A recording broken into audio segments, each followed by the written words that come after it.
Twitter is so busted. It is so fucking broken. Or maybe X. X is so broken. I guess that's what we're calling it now. This whole brand changing from Twitter to X is really the dumbest and sloppiest thing I've ever seen in my life. It's still not fully branded. Like, all he did was swap out the bird for the X. The thing still says tweet and it's blue. Like, my app still refers to everything as a tweet, and the bird isn't even completely removed from all of the pages. Like, it's not a real rebranding. It's just like, it feels like a sloppy hacker. It just feels like a shitty sloppy hacker broke into the source code of the deployed web page and swapped out a couple of images, and that's about it.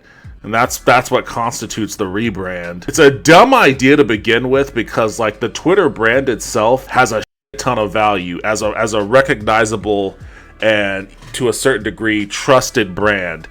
And moving away from that to something incredibly vague and somewhat pornographic sounding is ridiculously dumb. He is determined to use the X brand because I guess that was the branding that he's been wedded to from back in the early PayPal days. He wanted to change PayPal into X and they wouldn't let him. I don't know what his obsession is because it's in all of his other shit too, like SpaceX, the Model X, and all of that sort of stuff. Like, I don't understand what his fascination with the letter X is. It's even like I think it's even a part of his kid's weird name. All right, we got a fun segment coming up here. Elon Musk is leading yet another change at Twitter. This time he ditched the platform's iconic blue bird logo. You've heard about it, I'm sure, by now, for a more serious X. It's a first step in a full rebrand for the company. For more on this, Caroline Hyde joins me on set. She is an anchor for Bloomberg Technology. Caroline, welcome. Great to be here. Let's dive right in. Why do this? Why do this, and why the X? The obsession with X actually goes way back because, we've heard about XAI of late. Of course, there's Tesla X, SpaceX, his own son called X. But it goes back to the 1990s. That was when he had his first big tech success. He actually started a company, X.com, a banking company, online banking company, that eventually merged to become PayPal. Now, they got rid of the X.com name, but he pulled it out, that domain, in 2017, and always felt that it was going to be more than a financial services kind of brand. And he started to talk back when he first discussed buying Twitter about this everything app called X. And this is more akin to what you see in China. If your viewers know WeChat, for example, this is about not just sending messages and... Oh yeah, he also tried to replace the Twitter sign on their building and like got blocked by the city and his own landlords from doing it because like it was not properly handled, it was unsafe, and like he can't even change a sign in his building properly. And this dude thinks he's going to build an everything app that people are actually going to feel okay about using. And notes and photos and videos, but it's about doing payments on that app. It's about ordering your Uber, your Lyft, your food. It's about remaining within a super app, basically. And we sort of saw this with Meta changing, from Facebook. But this is still very new because these are brands that have been with us now for a good 10, 15 years.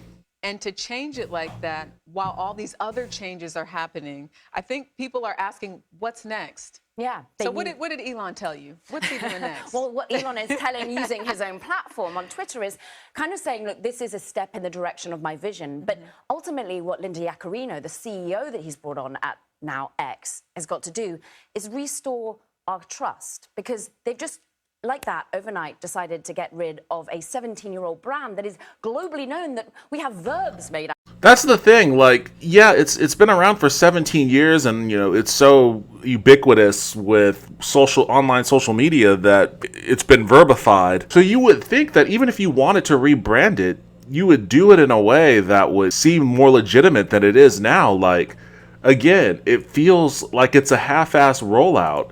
Like, they haven't found a way to replace the word tweet. So the button to actually tweet something still says tweet. It doesn't say X or anything. Like, there are still birds on various parts of the website.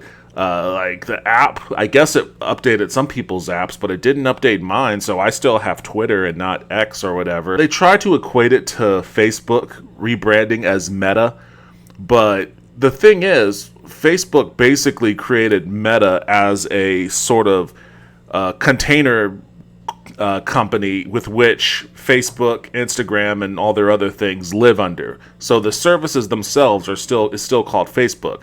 The service never changed to Meta. The company that runs Facebook just called themselves Meta.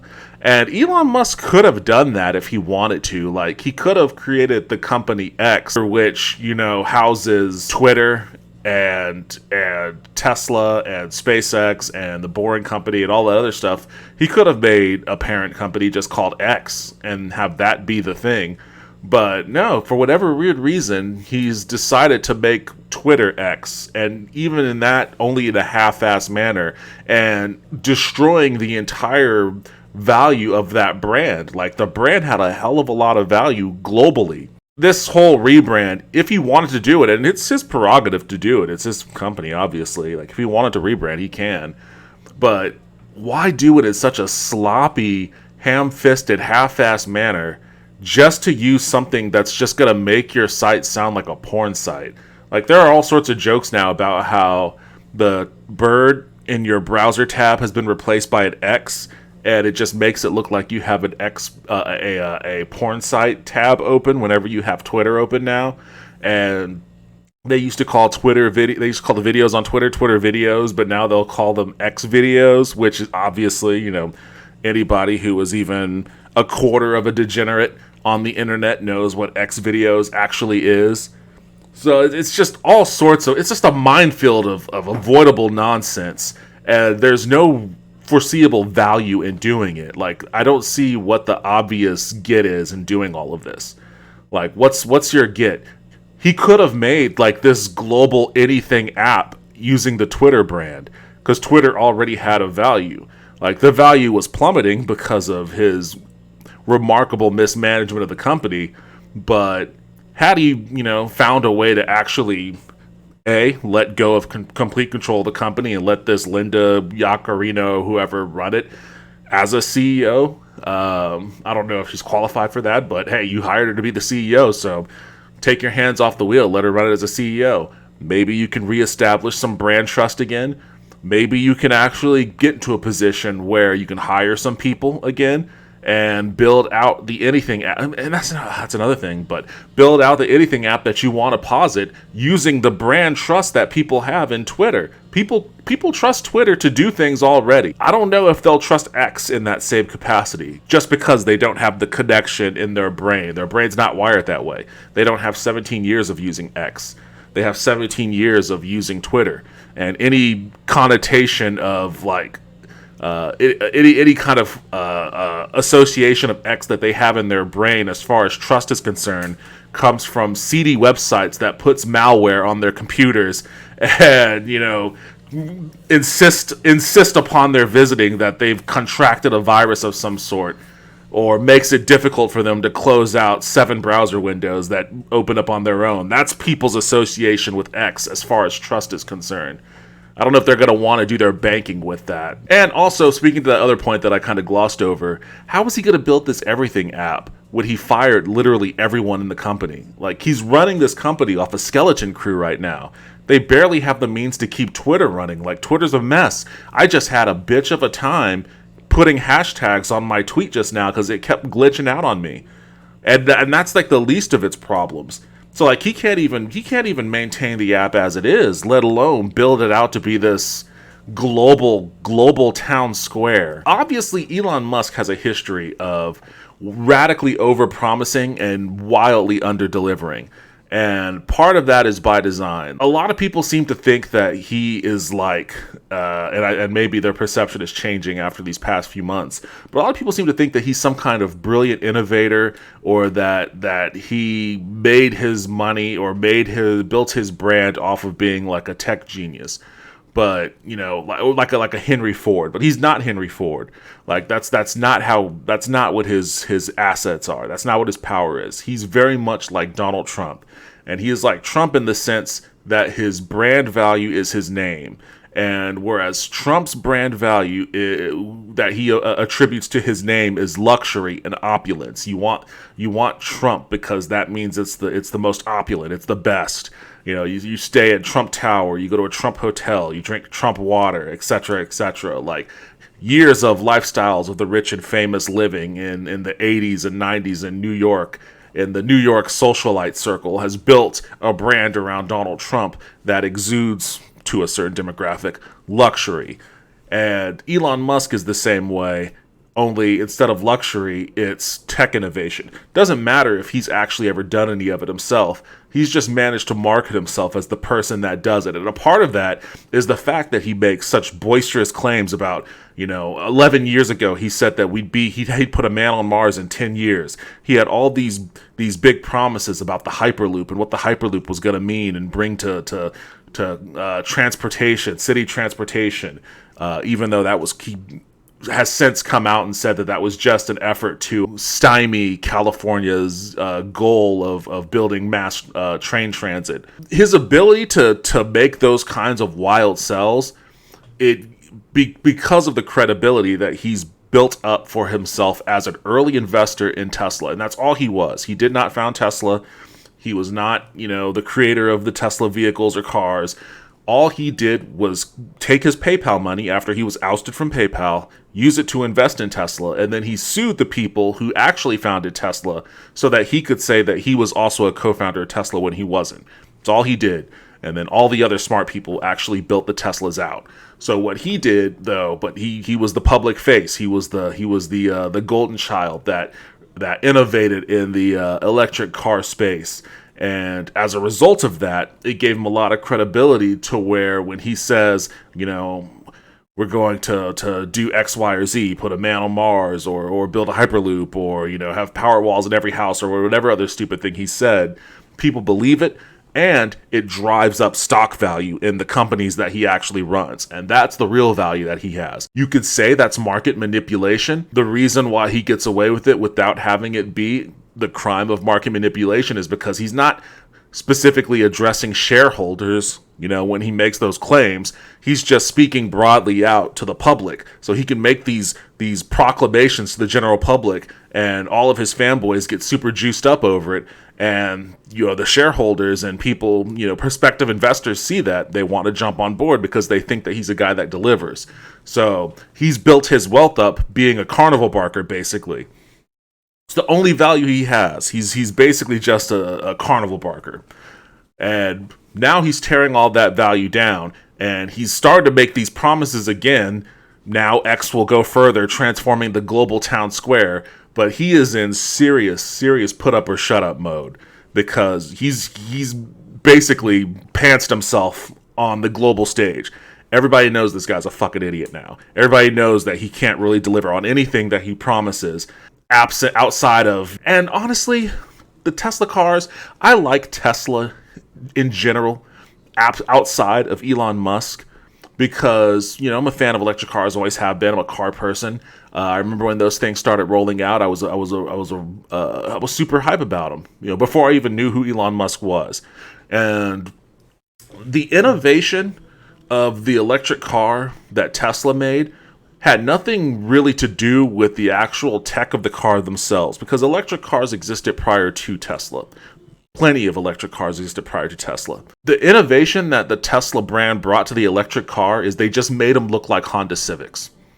And as banal as that description is, considering how vanilla and cookie cutter Honda Civics generally are as a car, it sounds more like an insult than anything else to say that the innovation that Tesla brought to the car industry is making an electric car look like a Civic.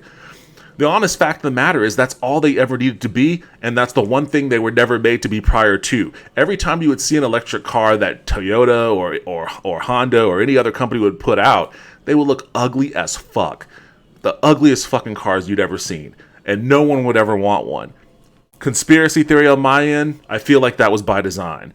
I feel like there was a desire to communicate to the general public that was sick of gas-guzzling cars and were anxious about global warming / climate change. Global warming at the time, eventually rebranded as climate change, but anxious about that and upset about gas-guzzling SUVs and whatnot during the Iraq War and all that. They wanted to placate an angry mass of their consumers But on the other side, they had the oil industry, fossil fuel industry that was like, you better not put electric cars out there that people are going to want. We don't want that. Do what you need to do to quiet the plebeians, but at the end of the day, combustion engine moves our nation, and that's not going to change. So all of those companies were like, yeah, we're making electric cars. Sure, check out the Insight, and blah, blah, blah.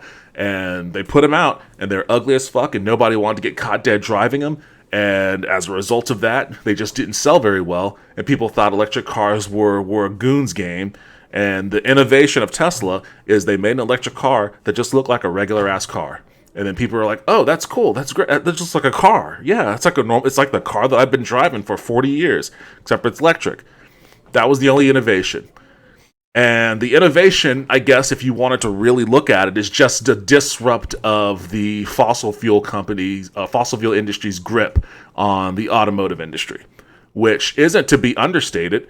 I think that what Tesla did in that regard is fundamentally brave and bold fight that they took on, a necessary one, and it shouldn't be understated. And I'll give Tesla and Elon Musk credit for taking on that fight.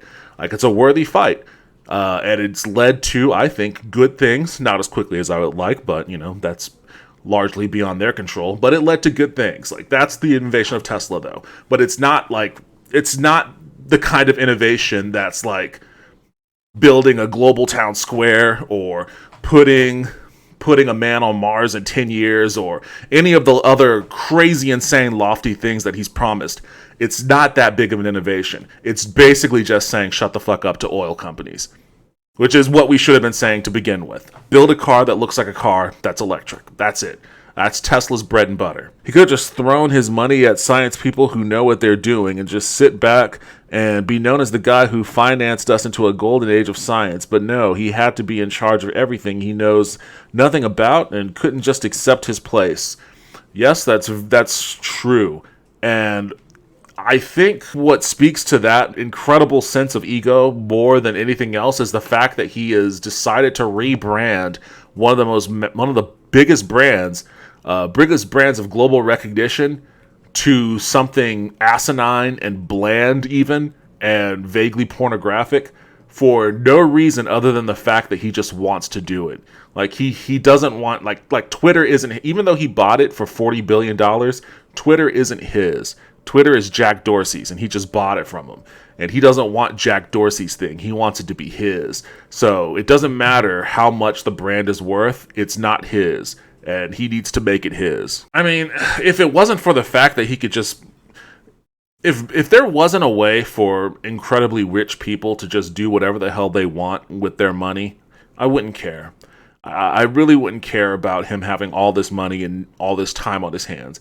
But unfortunately, in the world that we've crafted for ourselves, if you have a lot of money, you can do whatever you want. Like, the world is your oyster. Like, other people's lives and livelihoods are your plaything. The good of society is your plaything. If the voters in California want a series of bullet trains connecting their cities together so that they can live and work in more interconnectivity within the state and not be so siloed within their regions because transportation makes it a pain to get around.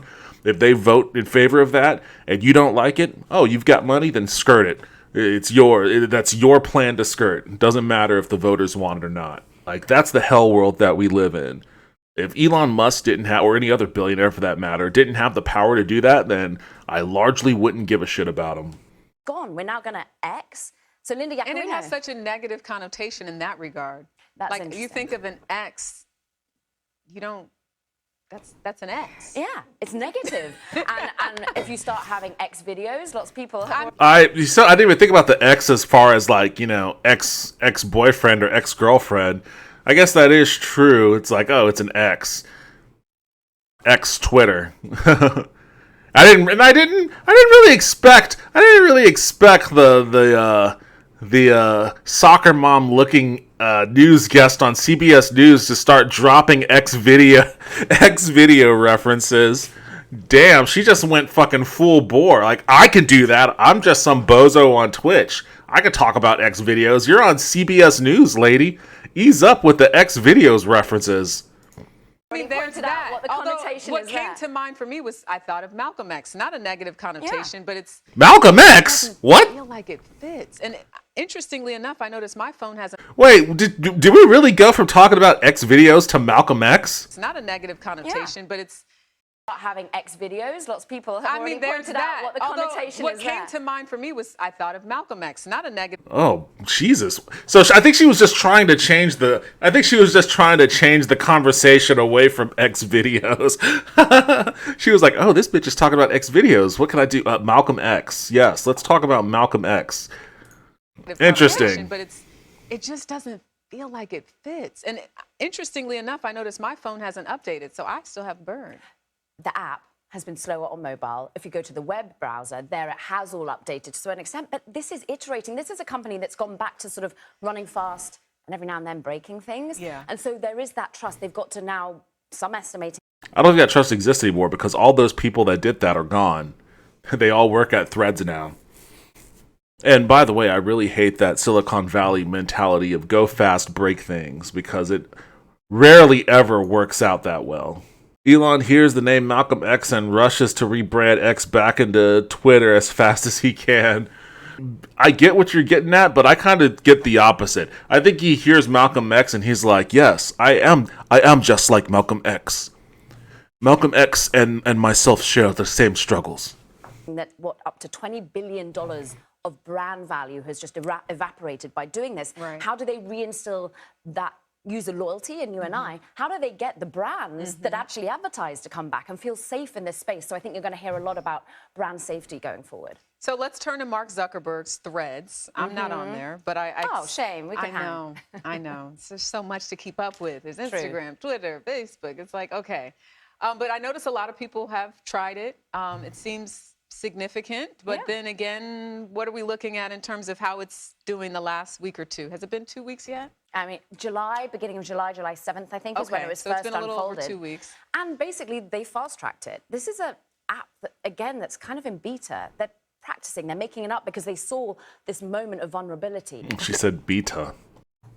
For what is now X. They went out and launched. And I think, yes, they got 100 million users in 5 days. We've never seen record. This is what I was referring to when we were talking earlier, Nocti. Like Threads user engagement is down 70% since they launched, which is pretty massive. That's a pretty massive number considering the amount of people that jumped on board Threads when it launched.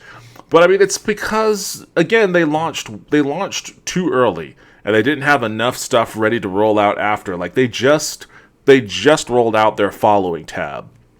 But that should have been a part of their day one launch, honestly. And only shortly after that should they have rolled out, like within the next week, not 2 weeks. It's only been 2 weeks. Within the next week, they should have rolled out a trending tab or an ability to have a news feed of some sort, like the things that make it easy to build a community on their service. They still don't have those. So like right now, before the following tab, it was just your feed was just a really random hodgepodge of posts from people you may or may not follow. And now you get posts from people you follow at least, so that's a step in the right direction. But again, that should have been something that should have been available on day one. So now they're going to have to find a way to claw back that engagement. They never should have been in a position to lose it to begin with, but they smelled the blood in the water from Twitter and they prematurely launched. So now they're going to have to fight this perception. Like it's still in a better position than like Blue Sky or something. I want to get off of Twitter permanently ASAP. So I'm ready for Threads I actually am on Blue Sky too. I don't look at it as often because Blue Sky is like a gated community. So there's not a whole lot going on over there. But I'm ready for Threads to have all that stuff so I can kill my Twitter already. I don't want to be a part of it anymore. But I still use it because it's a great way to aggregate news. It's a news aggregator, basically. And, that makes it cool for me to look stuff up and find videos and all that sort of thing. I fell into a One Piece rabbit hole earlier today. Now, that daily active user, yes, it's come back. That euphoria kind of dies down, but people are still growing, particularly users in Brazil, in India. Remember, it hasn't even launched in the EU because of some regulatory concerns there. So I think Mark Zuckerberg and Adam Mosseri, who is behind Threads app, are really trying to say, look, slowly this will come. We're still building features. We've still got to make sure that you can search on the app, that you can maybe do the equivalent of a Spaces, a video. There's loads that still isn't built yet. Right. I'm just curious. I wish I was a fly in a room when they make these decisions. Because Same. it's like, even the logo for Thread, it's kind of interesting, but it's like, what is that? I guess it's a needle It's thread. Instagram, reminiscent? Somewhat, yeah. So what do you think is the long-term prospects for Threads? Like, what do you see? What's in the future? I feel like people think this could be a real money spinner. Ultimately, in the next couple of years, it could be raking in about $8 billion a year. Now, that's not actually much compared to the billions that Facebook and the parent company Meta ultimately makes per year, but still, it's enough. And I think this is the whole focus on artificial intelligence. God damn, that dude looks weird. Every time I see him, I'm like, that's a weird motherfucker. By these companies. And it's also a new way, potentially, they haven't turned on advertising, the way that they could make that. But I do think there's still iteration to be done on Threads. But as you just said, is there room in our life for yet another social media company? It'll be interesting how it interconnects with Mastodon and some of those what are called, well, ultimately distributed ways of communicating and be more interoperable on different servers and the like. So I think still people are hopeful on Threads because, look, a lot of people have been disenchanted. X is much more aligned with Elon Musk's own personal brand, I think, when you gave than that Twitter history on where it all starts, it totally makes sense. But I'm telling everyone because this is what I do professionally. Threads is still so small and so new. Now is the time to build your following, so you don't drown out with the growth of the app going forward. I agree. I've been. It's again like so. People have been bouncing back and forth between several different services, trying to figure out which one is going to be the one that, is going to take over. And I think that Threads is probably going to be that app. I think that Blue Sky feels a little better, but because it's still a gated community, you just don't get, like, the feeds actually feel similar between Threads and Blue Sky, but you just don't get as much. Blue Sky kind of feels like the LinkedIn version. Like it feels more professional oriented. Like I got invited to a group of game developers, and then started getting friend requests from a bunch of game developers, which is cool. I mean, it seems like it's a cool way to build communities too. But like for I guess my brand, I do focus on more than just game development, and it doesn't seem like I can have mechanisms with which to branch out organically in that space because it is like a country club almost. Like you got to know who you got to know in there. Threads is a little bit more open. I've made connections outside of just the people and journalists or whatever that I normally interact with. But they just don't have any mechanism to expand on that organically, like absent a news feed that feeds you tweets from trending news items that allows you to comment on them with other people and connect with other people there and all that sort of stuff without trending tabs and whatnot.